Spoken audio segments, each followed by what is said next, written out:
संत जो बोलते हैं वो होता है, भगवान को विचार करना होता। भक्तमाल कभी पढ़िएगा तो भक्तमाल में एक चरित्र है श्री जयमल जी का। राजा एक जयमल हुए, बहुत बड़े धर्मात्मा राजा, नित्य भगवान का पूजन करते थे जयमल जी,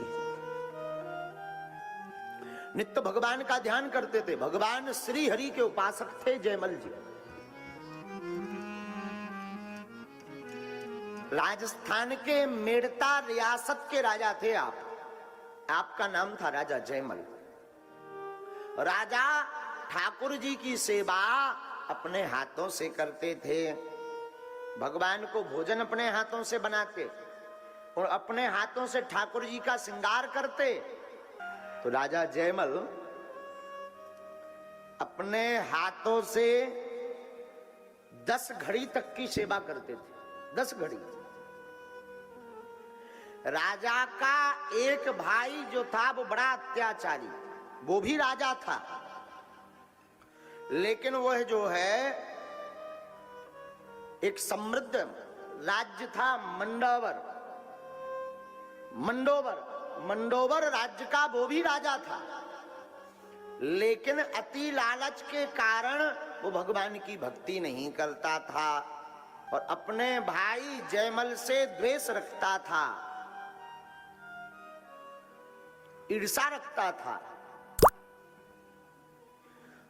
उसने खबर ली कि राजा प्रातः काल भगवान की सेवा में बैठते हैं, अगर इस टाइम हम कोई आक्रमण करें तो राजा को तो खबर नहीं लगेगी, हम राज्य पर हमला कर देंगे, राज्य के सैनिकों को बंदी बना लेंगे और राज्य हमारे कब्जे में हो जाएगा, सगे भाई के कब्जे। ध्यान से सुनना, भक्तों की वाणी पर भगवान कैसे कृपा करते हैं। तो जो है राजा एक दिन भगवान ठाकुर जी की सेवा में विराजमान थे। मंडोवर के राजा सैन्य को लेकर के जो है बड़ी तेजी के साथ मेड़ता रियासत के ऊपर हमला करने के लिए चला रहा था, वो आतताई राजा।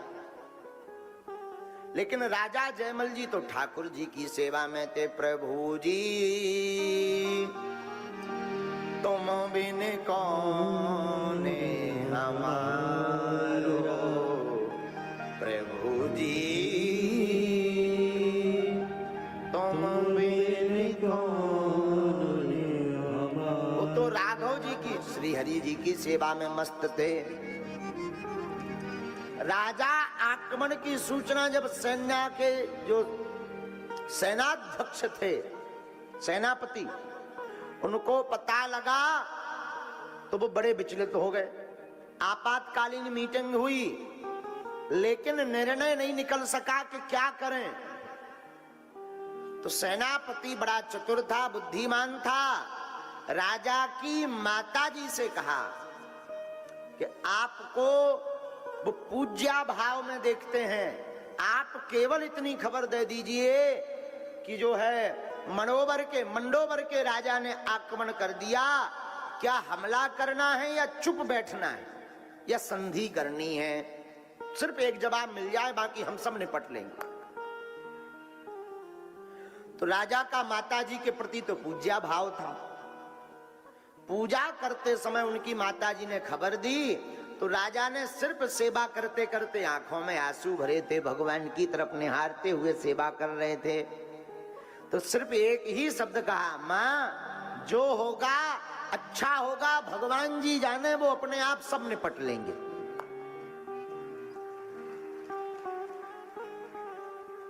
माताजी ने ये बात सेनापति को बताई। सेनापति विचलित हो गया और उसने कहा कि ना तो आज्ञा दी हमें कि जाकर हम लड़ाई करें कि हमला करें कि क्या करें। अब सेनापति बड़ी चिंता में भगवान श्री हरि को ध्याने लगा। धीरे धीरे वह आतताई राजा की सेना मेड़ता रियासत में प्रवेश कर गई और हमला करने ही वाला था। भगवान से नहीं रहा गया। भगवान ने एक सैनिक का सांवला भेष धारण किया हाथ में तलवार ली, और जो राजा का सबसे बढ़िया घोड़ा था, भगवान उस अश्व पर आरूढ़ होकर के अकेले ही युद्ध करने के लिए चले गए। सेनापति को लगा कि धीरे धीरे सेना पूरे राज्य पर आक्रमण कर देगी, सब मारे जाएंगे, पक्का है। अब तो भगवान ही जाने, पर राजा तो भगवान की सेवा में मस्त थे। भगवान हाथ में तलवार लेकर के जब विरोधी राजा के सामने दौड़े दौड़े जा रहे थे, तो उस आतताई राजा को लगा कि शायद कोई सैनिक संधि का प्रस्ताव लेकर आया है, प्रस्ताव के लिए आया। तब तो अकेला आया, अगर लड़ने आए होते तो सब योद्धा आते। धीरे धीरे युद्ध प्रारंभ हुआ और चमचमाती हुई तलवार ने भगवान ने एक दिन में ही पूरे सैनिकों को मार डाला। कुछ सैनिक डर के मारे भाग गए, अकेला वो आतताई राजा बचा। तो भगवान ने सोचा इसका वध करना उचित नहीं है, ये हमारे भक्त का भाई है। तो भगवान ने अपनी लावण्यमयी मोहिनी मूर्ति, जिस मूर्ति के कृपा कटाक्ष को, स्वरूप को, स्वभाव को, सौम्यता, दिव्यता, रसता, आनंदता, लावण्यता को देख करके बड़े बड़े देवताओं की समाधियां लग जाती। ऐसी सांवरी सलोनी चितवन स्वरूप कजरारी अखियां, मोटे मोटे भगवान के वो नेत्र, वो कटीले नेत्र भगवान के, वो लाल लाल होष्ट श्वेत, वो दंतावली कपोल, एकदम गाल भरे हुए भगवान के, वो घुंघराली लटे लटके मुख ऊपर कुंडल लोल कपोलन की, वो भगवान की घुंघराली लटे, वो भगवान की अधरों की वो मुस्कुराहट, उस मुस्कुराहट के साथ दिव्य स्वरूप लेकर के भगवान प्रकट भये। और जहां उस तेज का प्रकाश पड़ा, सोई राजा मूर्छित होकर धड़ाम से जमीन पर गिर पड़ा। अब तो राजा मूर्छा जब खुली अनेक समय बाद, तब तक भगवान अंतर ध्यान हो गए। उस घोड़े को वापस लाकर अस्तबल में बांध दिया। घोड़ा पसीना से लथपथ हो गया।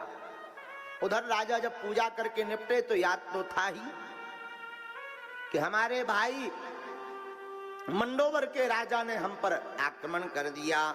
चलो सबके सब तुरंत युद्ध के लिए तैयार हो जाओ। प्रजा का पालन करना राजा का धर्म है, और कोई युद्ध के लिए ललकारे तो भले ही सगा भाई हो, क्षत्रियों का धर्म है।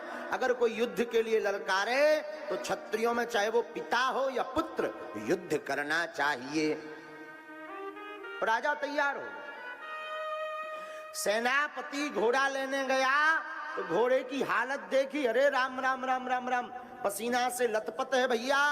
ऐसा लग रहा मानो हजारों किलोमीटर की यात्रा करके ये अश्व आया हो। तो राजा को पूरी खबर दी। राजा ने कहा दूसरा लो। तो दूसरा घोड़ा अश्व लेकर के राजा युद्ध करने के लिए गए। लेकिन ये क्या, एक भी सेना जिंदा नहीं, सब मरे डले हैं। कुछ भाग गए। उसी मध्य में राजा का भाई डला हुआ था। मूर्छा खुली तो राजा ने कहा भाई क्या हुआ, तुम तो युद्ध करने आए थे, ये सेना कैसे मर गई, क्या कारण है? तो हाथ जोड़कर जयमल जी के चरणों में गिर पड़ा राजा का भाई। आतताई हमें क्षमा करो, हमारा वध मत करना। देखो तो आपकी इतनी सेना के सामने तो दूर की बात है, एक सैनिक के सामने नहीं हम सब टिक पाए। तो राजा ने सेनापति को पूछा भाई कौन आया था लड़ने? सेनापति बोला सरकार यहाँ तो अनुमति नहीं थी किसी, कोई नहीं आया, हम सब तो वही है। फिर गया कौन? भाई भैया से पूछा बताओ वो सैनिक कैसा था? अरे बोले बड़ा प्यारा सा सांवला सा था, आंखें एकदम कजरारी थी, होंठ एकदम लाल लाल थे, वो मधुर मुस्कुराहट थी, और वो चमचमाती हुई तलवार थी। ऐसी तलवार हमने आज तक तलवारबाज किसी को नहीं देखा। ऐसी तलवार जिसके सामने सब मूर्छित हो गए, सब मर गए, सब गिर पड़े। राजा की आंखों में आंसू आ गया। राजा बोले भैया वो सैनिक कोई और नहीं, हम उनकी सेवा में थे, वही ठाकुर जी स्वयं युद्ध करने आए हैं। तब राजा को पूजा के वचन याद आए कि हमने ठाकुर जी की सेवा में कहा था जो होगा बढ़िया होगा, भगवान जी सब देख लेंगे।